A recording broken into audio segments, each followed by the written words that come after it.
هذه التهنئة مقدمة من أمير جميل الشعثمي ومن أصيل صالح الهجر للعريس الغالي إبراهيم سيف طاهر، فألف ألف مبروك. أداء المنشد بلال المكي.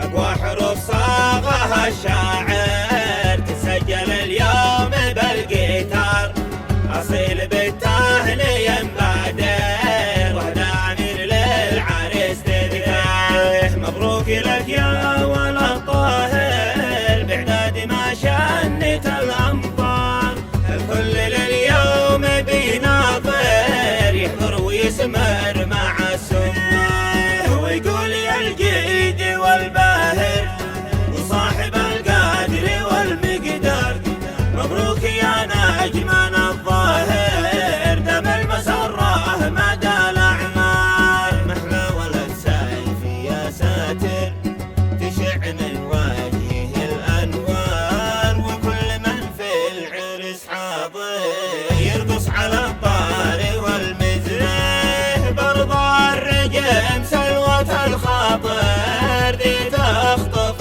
القلب والأنظار، بجوها الفاتن الساحر وروعة الفن والمعمار. افرح وأنس من الآخر وقول عن ما مضى قد سار، واستقبل الضيف والزاير ذي بدوته تجلب الأنوار. يا مرحبا ضيفنا الحاضر ذي شرف أحيانا والدار، يرحب على العين والناظر ضيف الوفاء وفي المعيار، جباه من نفحنا العاطر الورد والفل والأزهار، والعفو من زله وقاصر فيما كتبته من الأشعار، والعفو من زله وقاصر فيما كتبته